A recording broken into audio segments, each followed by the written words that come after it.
예, 대선까지 이제 5일 남은 상황. 사전 투표는 이미 시작된 상황. 각 후보들은 마지막 총력전을 펼칠 것으로 보이는데요. 오늘 2부는 민주당과 국민의힘 모두에서 비대위원장을 지낸 분입니다. 김종인 전 비대위원장과 함께 이번 대선의 과정을 쭉 돌아보고 또 새 대통령에게 전하는 당부 메시지까지 함께 나눠보겠습니다. 김종인 위원장님 어서 오십시오. 네, 안녕하세요. 어서 네. 오세요. 건강 어떠세요? 뭐 요즘 조금 낮았어요. 조금 건강이. 예. 사전 투표 하실 겁니까? 아니면 본 투표 날 하실 생각이세요? 나는 오늘쯤 하려고 그래요. 오늘 해버리시려고요? 예, 예. 왜 이렇게 빨리? 한번 기다릴 게 뭐 있어요. 마음 정했으면 하는 거죠. 하긴 마음 정했으면.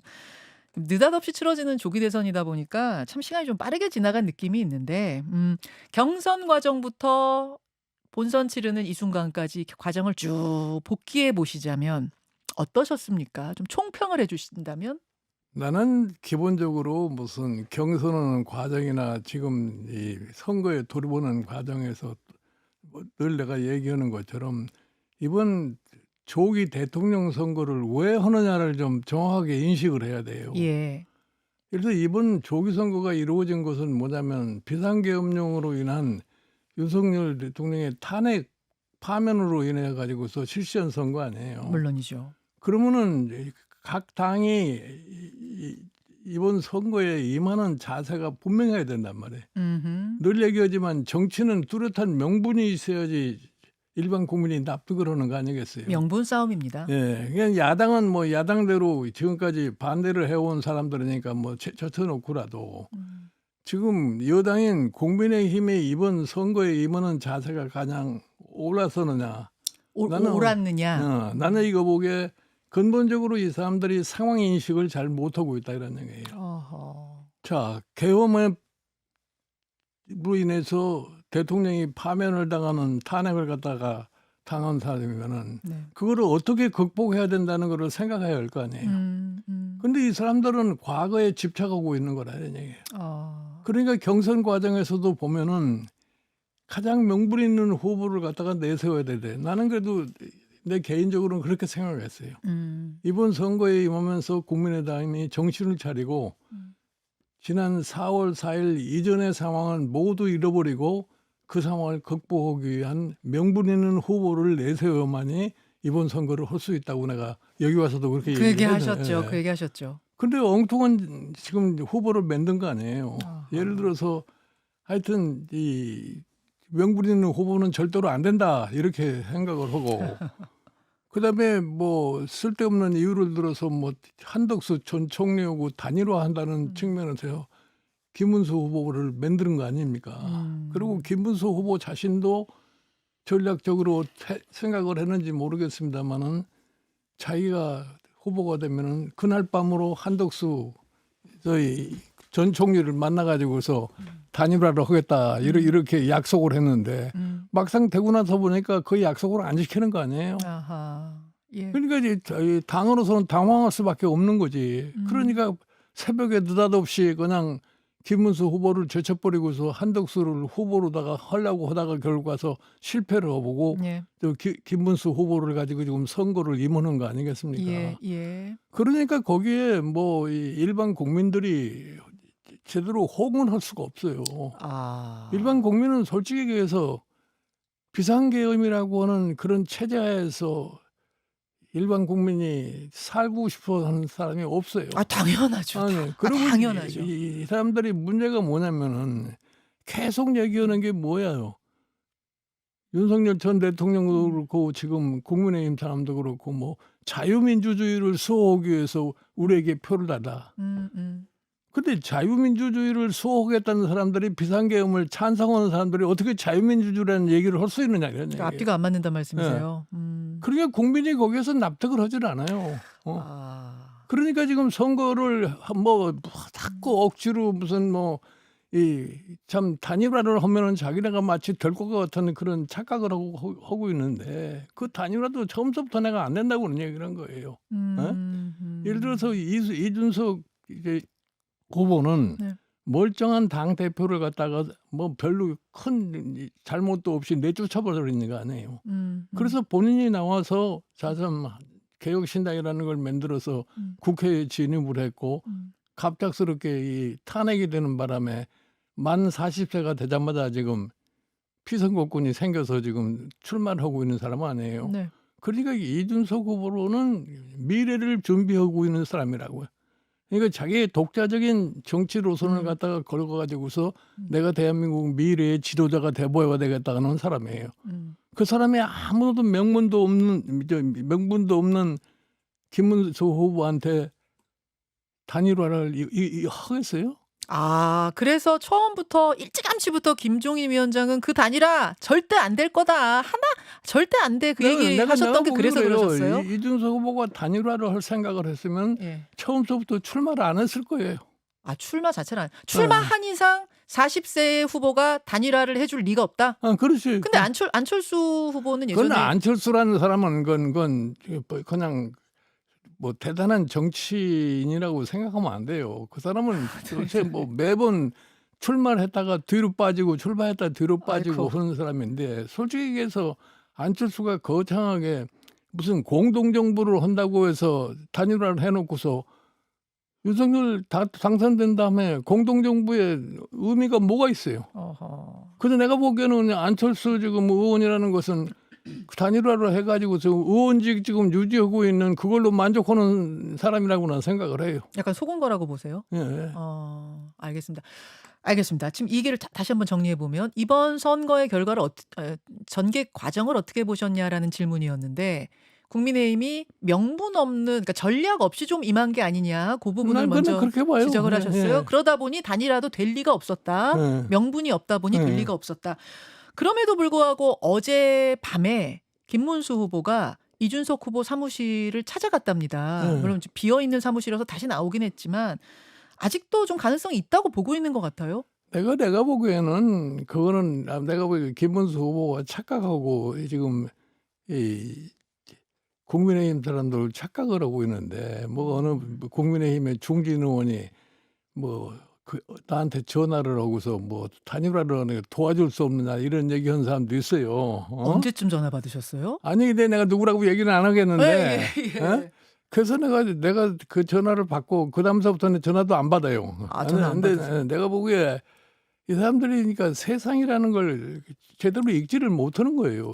지금 대한민국이 어떠한 위치에 있다고 하는 것을 알면은 그런 생각을 할 수가 없어요. 그리고 내가 지금 늘 이렇게 뭐 강조하는 겁니다만은 선거의 전반적인 전략을 보면은 네. 별로 전략도 없이 그냥 무조건 이재명 이 민주당 후보에 대한 비난만 가지고서 계속해서 지금 선거에 일관하지 않나 거예요. 그러니까 지난번 총선에서도 그러다가 실패를 했는데 예. 이번에도 역시 또 마찬가지 짓을 하고 있는 거라고. 전략 부재를 지금 내가 보면 그래요. 그러다 보니까 여론조사 역시 이제 흐름이 계속 일관되게 유지가 돼 왔는데 네. 순위가 그러면 앞으로 남은 기간 지금 한 5일 남은 기간 동안에 변수가 남아 있다면 뭐라고 보세요? 내가 보기에는 지금 뭐 5일밖에 안 남았는데 난 커다란 변수가 없다고 생각해요. 흔히 얘기해서 무슨 보수 결집, 뭐 싸이 보수가 있다, 뭐 있다고 식으로 얘기를 해가지고서 샤이. 네. 샤이. 무슨 조금 희망을 가지려고 그러는데 내가 옛날 얘기를 한번 해보면은 2002년 저희 대선 때 이해창 노무현이 헐떡해요. 네네. 그때 이제 선거가 막상 시작되니까 이해창 당시 후보가 수세에 모이게 되니까 그 당시에 소위 한나라당 사람들이 얘기가 뭐냐면 싸이 보수가 있기 때문에 성공할 수 있다 이렇게 얘기를 한 거예요. 맞아요. 샤이 보수. 예. 그런 방식이 통합이라고 나는 생각하지 않아요. 지금도 그러니까 자유를 하기 위해서 그런 얘기를 하는지는 모르겠지만 스스로 위로하려고. 내가 보기에는 그런 기대는 안 하는 것이 나는 정상이라고 봐요. 근데 샤이 보수, 뭐 샤이 진보 이런 거 늘 좀 있긴 있지 않았어요? 이번엔 아니라고. 내가 보기에 이미 다 뭐 논하져가 있는 건데 그거를 뭐 인지와서 그 사람들이 다시 살아난다고 그렇게 기대한다는 거는. 그래서 뭐 물에 빠지면 지푸레기라도 잡으려고 하는 심정이니까 그러려고 생각을 하지만. 알겠습니다. 이게 큰 변수가 남아있는 것 같지 않다는 말씀을 지금 하신 건데 사실은 많은 사람들이 꼽았던 후반부로 오면서 꼽았던 변수가 있긴 있어요. 하나가 단일화고 그건 무산됐다라고 보시는 것 같고 하나가 TV 토론이었습니다. 1, 2, 3차 토론 전체적으로 좀 평가해 주신다면요?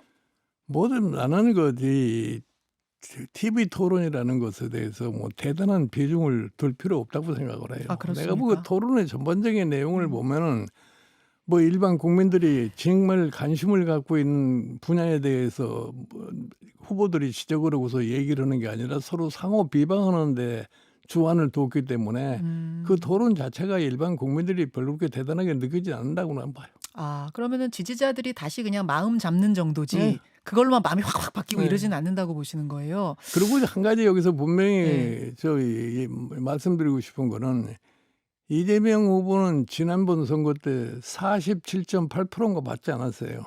예. 예?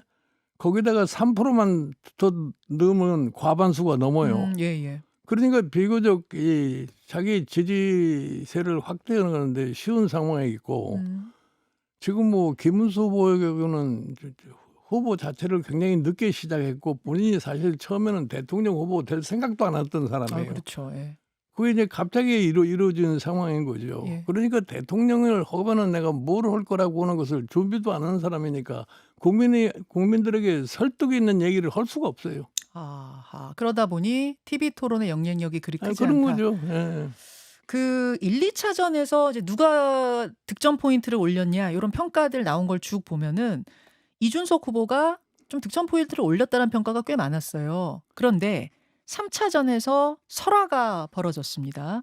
여성 신체와 관련한 혐오 표현을 질의 과정에서 사용해서 그 후폭풍이 어제 하루 종일 상당했습니다. 이건 어떻게 보셨을까요? 아니 그러니까 이준석 후보가 가장 젊은 후보니까 네. 준비를 가장 철저하게 한 것 같아요. 내가 보기에는. 그러니까 이번에는 3차 토론은 나는 보질 않았는데 그 다음날 보니까 무슨 이준석 후보가 무슨 이상한 얘기를 해가지고 난리가 난 것처럼 네. 이렇게 돼 있는데 그 본인이 무슨 그것도 어디 이제 있는 거를 갖다가 인용을 해가지고서 얘기를 하다가 이제 그런 실수를 한 것 같은데 내가 보기에는 뭐 그거에 그 뭐 하루 정도 큰 파장은 일으켰는지 모르지만 그 자체가 무슨 대선에 큰 영향을 미치거나 그러지는 않을 거라고 봐요. 아, 그러니까 실언한 건 맞다라고 보시는 거고. 그러니까 본인이 뭐 사과도 했으니까 거기에 대해서. 하지만 선거에 영향을 크게 줄 건 아니라고 보세요? 내가 보기에 뭐 그 자체가 그렇게 크게 영향을 미치라고 생각하지 않는 거예요. 근데 이게 그러니까 사전투표 일반 직전이어서. 국민들이 생각하기에 대선 후보의 소위 TV 토론에서는 항상 그러한 일이 발생할 수 있다고 생각을 하는 거기 때문에 그런 뭐 그 자체가 그렇게 뭐 득표에 큰 영향을 미치거나 그러지는 않을 거라고 봐요. 그럼에도 불구하고 그게 적절한 표현이 아니었잖아요. 뭐 적절한 TV 표현은 아닌 토론 것만큼은 사실은 것 같아요. 예, 예. 에서 뭐 모든 연령의 시청자가 보는 앞에서 그 표현을 쓴 게 적절하지 않았다. 지금 이제 그렇기 때문에 지적이 나오는 건데 네. 뭐 사과도 본인이 했고 앞에 있다고 하면 어떤 충고 좀 해주고 싶으세요?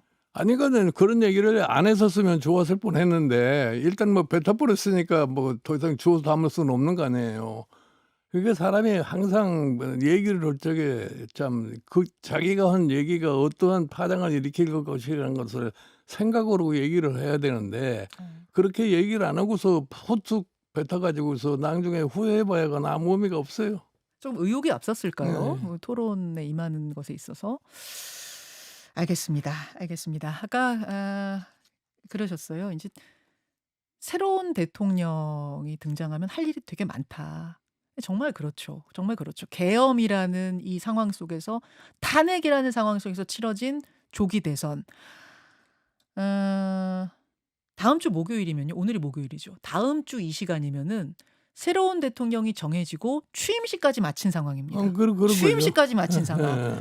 그 새로운 대통령에게 당부를 해주신다면요. 나는 그렇게 생각을 해요. 지금 이 새로운 대통령이 뭐 한 50% 겨우 초반 정도에서 당선이 된다면은 나머지 대한민국 국민의 절반은 자기를 지지하지 않는 거 아니에요. 그러니까 지금 일반 국민들이 생각하기에 경제 사회적으로 지금 굉장히 불안한 상태에 놓여 있어요. 그러니까 초기에 뭐 내각 인선서부터 네. 어떻게 하면은 자기를 지지하지 않은 불안을 느끼고 있는 국민들을 안심을 시킬 수 있을 것인가 하는 이런 측면을 갖다가 처음서부터 배려를 해가지고서 내각 구성도 하고 뭐를 갖다가 우선적으로 해야 할 걸 갖다가 국민한테 천명을 하는 것이 나는 가장 현명할 거라고 생각을 해요. 통합의 인사. 당연한 거죠. 탕평. 그러니까 일단 하여튼 대통령이 되면은 자기를 지지한 사람의 대통령이 아니라 대한민국 전체의 대통령 네. 아니에요. 그렇죠. 그러니까 그럼요. 이거를 총괄적으로 끌고 갈 수 있는 네. 그런 정치적인 역량을 보여야만이 대통령으로서의 성공을 하지. 그렇지 않으면 안 돼요. 그러니까 윤석열 예를 들어서 대통령. 윤석열 대통령이 실패하는 게 가장 뭐냐?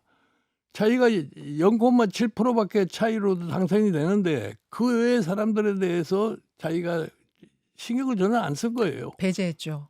그러니까 자기에게 조금만 반대되는 사람은 무슨 반국가 세력이라고는 명칭을 써가지고서 그 사람들에 대해서 참 항상 좋지 않은 얘기만 하고 그러다가 결국 가서 오늘날 이런 상황까지 도래하게 된 거예요. 자, 통합 인선을 해라.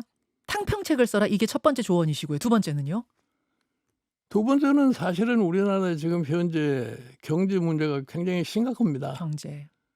이거를 어떻게 빨리 수습을 해서 국민들이 미래에 대한 희망을 가질 수 있을 것인가 생각을 해야 돼요. 최근에 서울대학교 보건대학원에서 조사한 바에 의하면은 국민의 70%가 이 나라는 불공정한 나라라고 얘기를 하고 있어요. 그리고 국민의 55%라는 사람이 장기적인 소위 우라통 속에서 살고 있다고 이렇게 답을 했단 말이에요. 아, 예. 그러니까 이 국민들이 사실은 이 특정인에 대해서 어떤 생각을 가지고 있느냐에 대해서 다음 대통령은 좀 명확하게 인식을 해야 돼요. 그래서 그 사람들을 갖다가 어떻게 참 끌고 갈 수 있는 역량을 보이느냐. 그것이 내가 보기에는 다음 대통령의 가장 큰 덕목이라고 생각해요. 알겠습니다. 그 외에 성공하지 못하면 그 대통령도 결국은 실패할 수밖에 없다고. 지금 이 부분을 다음 대통령은 네. 정말 명심해야 될 것 같습니다. 국민을 하나로 묶는 통합, 그리고 이 먹고 사는 문제, 경제, 불공정함에 대한 해결, 이런 것들. 알겠습니다. 지금 이제 수치들, 목표로 세우는 수치들이 있거든요. 각 후보들마다 요 정도는 받아야 된다라는 수치. 말하자면은 이재명 후보 같은 경우에는 지금 이제 50% 넘길 거냐 안 넘길 거냐. 왜냐면 여론조사 내내 고 왔다 갔다 했었으니까요. 어떻게 보세요? 나는 뭐 이재명 대표가 지난 2012년에 박근혜 대통령 경우에 뭐 51.1 정도 6%, 받았는데 그 정도 수준에까지 가지 않겠나 이렇게 봐요. 그러니까 49%에서 뭐 51% 이 정도. 예, 이건 뭐 개인적인 견해지만 그렇게 내다보시는데 김문수 후보 같은 경우에는 아마 40% 넘어서는 걸 목표로 삼고 있을 것 같은데. 근데 김문수 후보의 경우에는 지금 뭐 어저께까지 여론조사를 볼 것 같으면 40%를 못 넘고 있는데. 뭐 좀 차이는 있습니다만 여론조사마다. 뭐 어떻게 될지 모르겠습니다만은 지금 이준석 후보의 경우는 조금 상향되는 이런 경향을 보이고 있기 때문에 김문수 후보가 40%를 넘기는 굉장히 어렵지 않겠나 이렇게 봐요. 이준석 후보는 두 자릿수, 거기서도 이제 10이냐 15냐 그리고 아니다 한 뭐, 자리다 여러 가지 얘기가 나오는데 어떻게 보세요? 내가 보기에는 뭐 15% 가까이 육박하지 않겠나 이렇게 봐요. 그 정도까지 된다 보십니까? 그러니까 마지막 이 발언이 일으킨 파장이 그렇게까지 뭐 직접 영향은 그 자체는 그 자체가 그렇게 크게 의미는 나는 있다고 보질 않아요. 그렇게 보시는군요. 알겠습니다. 지금 사전 투표율이 계속 나오고 있는 상황 속에서 오늘 인터뷰를 진행하는 것이다 보니까 새 대통령에게 던지는 당부 위주로 오늘 우리가 말씀을 나눴는데요. 김종인 위원장님, 진짜 새 대통령 정해지고 나서 그때 한번 시간 좀 길게 가지고 원로의 당부 오늘보다 더 꼼꼼하게 그럽시다. 마련 한번 해보겠습니다. 오늘 고맙습니다. 김현정의 뉴스쇼는 시청자 여러분의 참여를 기다립니다. 구독과 좋아요, 댓글 잊지 않으셨죠? 알림 설정을 해두시면 평일 아침 7시 20분 실시간 라이브도 참여하실 수 있습니다.